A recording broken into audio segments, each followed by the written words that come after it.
Good morning friends. देखो आज के ব্যালকনি থেকে আমি ব্লগটা শুরু করছি। আমার ব্যালকনিটাও তোমাদের সাথে আমি শেয়ার করব একদিন, কিন্তু আজকে একটা বিশেষ জিনিস শেয়ার করার জন্য তোমাদেরকে দেখাতে নিয়ে এসেছি। চলো দেখবে। দেখেছো এই যে এই টবটা দেখতে পাচ্ছ, এরকম তো আমার এরকম করে টবগুলো সব ঝোলানো আছে আরো অনেক। তো এই টবটার মধ্যে জল দিতে যাচ্ছি রাত্রেবেলায়, তো তখন দেখছি কি একটা পাখি উড়ে গেল। তো ভাবছি রাত্রেবেলায় পাখিগুলো আসে উড়ে যায়, এখন আবার চাল ধোয়া জল দিতে গিয়ে দেখছি, দেখবে কি অবস্থা। দাঁড়াও দেখাচ্ছি এই দেখো ডিম পেড়েছে, ডিম দিয়েছে এখানে, সেটাই তোমাদের সাথে শেয়ার করার জন্য নিয়ে আসলাম দেখাতে। তো এটা নাকি ঘুঘু পাখির ডিম, তো ঘুঘু পাখির ডিম নাকি ভালো না তো শুনছি, কিন্তু তবুও একটা মা তার সন্তানকে রক্ষা করবে, এটা আমি কখনোই আগেই ফেলতে পারবো না। সবাই ঈশ্বরের সৃষ্ট জীব, তো পাখির যেই ডিমটা ফুটে গেলে একটু বড় হলে ও নিজে নিয়ে চলে যাবে উড়ে। চেষ্টা করবে এরপরে যাতে না বসে আর, সেটা দেখার। এই দেখো এটা হচ্ছে মা, ওর যে ডিম দিয়েছে ওই পাখিটা আসছে। তো আমি আর যাবো না কাছে, উড়ে চলে যাবে। ভাবলাম তোমাদের সঙ্গে একটু শেয়ার করি। আগে নিচে আমাদের নিচতলায় কামিনী গাছ ছিল অনেক, আমি বিয়ে হয়ে আসে যখন তখন দেখেছি।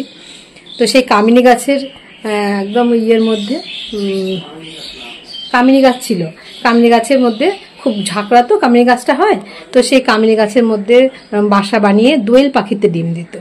আবার পেয়ারা গাছ ছিল, পেয়ারা গাছের মধ্যে আবার কি করতো, আমার শ্বশুরমশাই হাঁড়ি টাঙিয়ে দিতেন, তো সেই হাঁড়ির মধ্যেও আবার ইয়ে করতো, বাসা বানাতো, বাসা বানিয়ে হাঁড়ির মধ্যে আবার ইয়ে করতো, বাচ্চা দিত। একদিন আমার শ্বশুরমশাই আমাকে দেখাতে গেছে, আর পরে বিকেলবেলায় শ্বশুরমশাই যখন উঠেছে ওরা চিনে রেখেছে, শ্বশুরমশাইকে মাথার মধ্যে ঠুকরে দিচ্ছে। এই দেখো, দেখেছো ওই যে এখানে ও ডিম দিয়েছে, সেই জন্য ওখানে বসছে ওই যে উড়ে, সেটা দেখানোর জন্য আমি এতক্ষণ অপেক্ষা করছিলাম। ঠিক আছে থাক, ফেলা যাবে না, কারণ ভগবানের সৃষ্ট জীব সবাই। আমাকে সাবধানে একটু জল দিতে হবে, গাছটা তো মরে যাবে জল না দিলে, ওই জন্য জলটা এবার থেকে সাবধানে দিব। যখন দেখলাম তাকে এর মধ্যে রান্নাঘরে এসে চাও বানিয়ে ফেলেছি। যতই গরম হোক আর যাই হোক সকালে তো চাটা খেতেই হবে। হাজব্যান্ড তো গুড়ের বাতাসা জল আর চা খাবে, আর ছেলের জল খাওয়া হয়ে গেছে, ও চা আর বিস্কিট খাবে।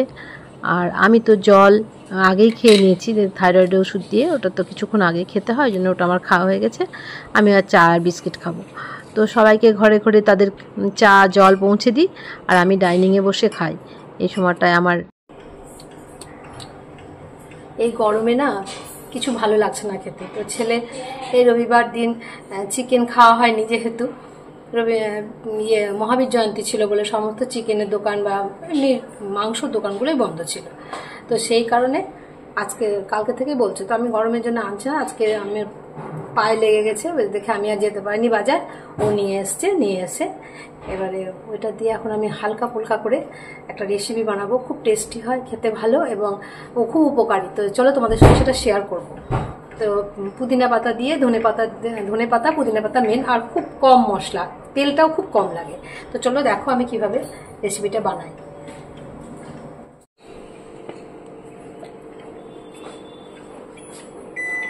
দেখো এখানে একটা আর অর্ধেকটা পেঁয়াজ আছে, পেঁয়াজটাও মানে মাঝারি সাইজে, খুব বড় না, একটা দিলেও হয়, কিন্তু যেহেতু একটু গ্রেভি লাগে এদের সেজন্য একটু দিয়েছি।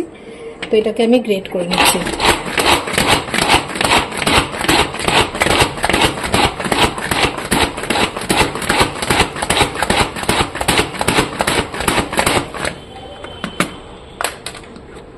দেখো এটা গ্রেট করা হয়ে গেল।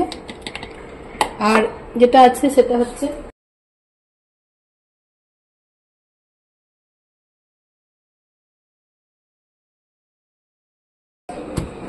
পুদিনা পাতা আর ধনে পাতা, রসুন, লঙ্কা, এটা বেটে রেখেছি।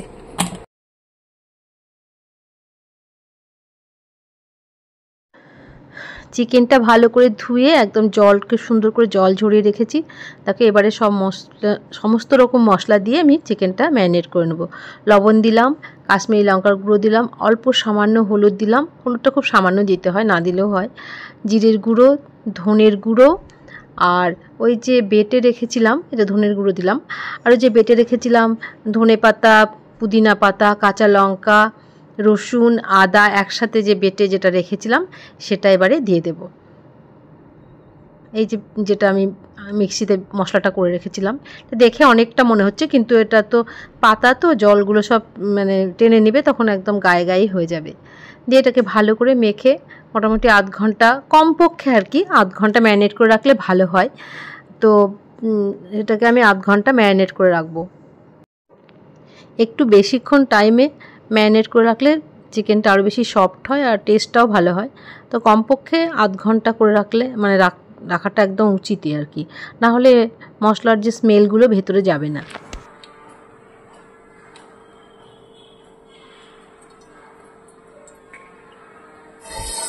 রাত্রেবেলা একটু পটল ভেজেছিলাম, তো সেই পটল ভাজার তেল ছিল, আর পটল ভাজার শুধু পটলটাই ভেজেছি, আর কিছু করিনি।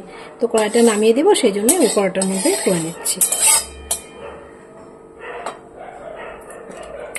যে মাজবে তারও তো কষ্ট, এই গরমে কাজ করতে সবারই কষ্ট হয়। এবার পেঁয়াজটা ভেজে নিচ্ছি। এর মধ্যে বেশি তেল দেওয়া যায় না, সাদা তেলেই করতে হয়। কিন্তু একটু লবণ দিয়ে দিই, তাড়াতাড়ি পেঁয়াজটা নরম হবে। এর মধ্যে কোনো রকম গরম মশলা, ঘি কিচ্ছু যাবে না।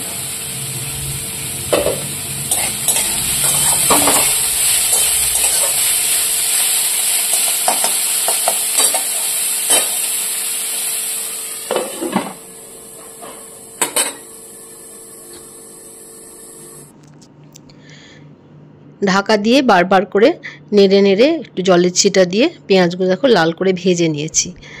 এবারে এই পেঁয়াজগুলো ভাজার পরে এবারে আমি ওই ম্যারিনেট করা যে চিকেনটা ছিল সেই চিকেনটা আমি দিয়ে দিলাম। এবারে এখন আর ঢাকা দেব না, এখন বারবার করে এটাকে নেড়ে নেড়ে এটাকে পুরো কষে নেব। পুরো পাতা, যেহেতু পাতাগুলো আছে, পাতার যে জলটা আছে, চিকেনের নিজস্ব জল আছে, তাতেই এটা মানে হয়ে যাবে। এটা আলাদা করে বাইরের থেকে আর জল দেওয়া যায় মানে দিতে লাগেও না, আর জল দিলে টেস্টটাও নষ্ট হয়ে যায়। তাই আঁচ বাড়িয়ে কমিয়ে ঢাকা দিয়ে দিয়ে কষতে হবে। কখনো ঢাকা দেবো, কখনো আগে একটু কষে নিয়ে তারপরে ঢাকা দেবো, না হলে পরে ওই যে জলটা বেরিয়ে যাবে, তাহলে চিকেনটা ভালো করে কষা যায় না। তো ভালো করে দেখো কষে নিয়ে এসেছি, কষাটাও প্রায় হয়ে এসছে, কালারটা অনেকটাই চেঞ্জ হয়ে গেছে।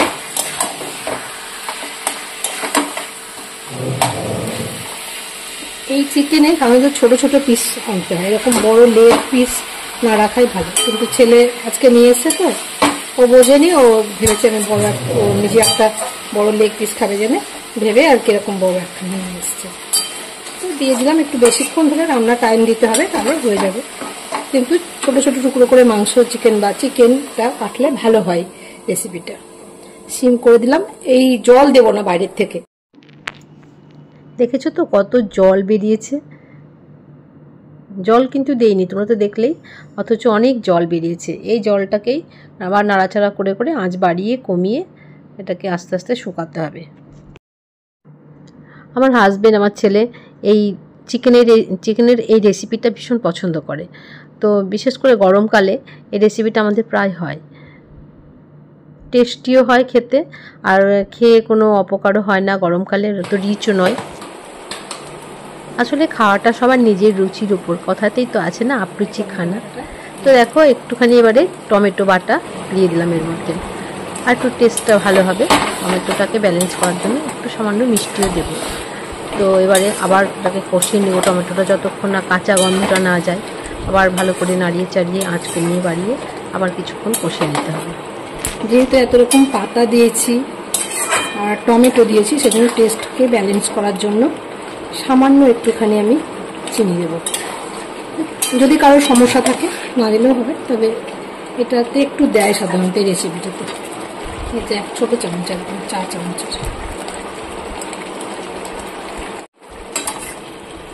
একটু ঢাকা দিয়ে বা ঢাকা খুলে বারবার কষে কষে মানে একটু সময় দিতে হয়। কিন্তু রেসিপিটা একবার তোমরা অবশ্যই বানিয়ে দেখো, সত্যি খুব ভালো হয়, একবার ট্রাই করো, দারুণ হয় খেতে। দেখো একদম কালার এবারে একদম মানে কালারটা পুরো চেঞ্জ হয়ে যাবে। এবার ঢাকাটা খুলে দেখো, নেড়ে দেখাচ্ছি আমি, একদম কালার চেঞ্জ হয়ে গেছে। এবারে হয়ে এসছে মটন মানে চিকেনটা এবারে হয়ে এসছে। দেখো চিকেনের কালারটাও চেঞ্জ হয়ে গেছে, গ্রেভির কালারটাও চেঞ্জ হয়ে গেছে। একটা খুব সুন্দর গন্ধ বেরিয়েছে, আর পাশ থেকে মানে চারপাশ থেকে মশলাগুলো যে কড়াইয়ের সঙ্গে লেগে রয়েছে তার চারপাশ থেকে হালকা হালকা তেল দেখাচ্ছি। দেখো পুদিনা চিকেনের ফাইনাল লুক, খুব কিন্তু দারুণ খেতে হয়, অবশ্যই একবার ট্রাই করো। দেখো সন্ধেবেলা এখন বেরিয়েছি, স্কয়ার ফিল্ডের পাশ দিয়েই যাচ্ছি।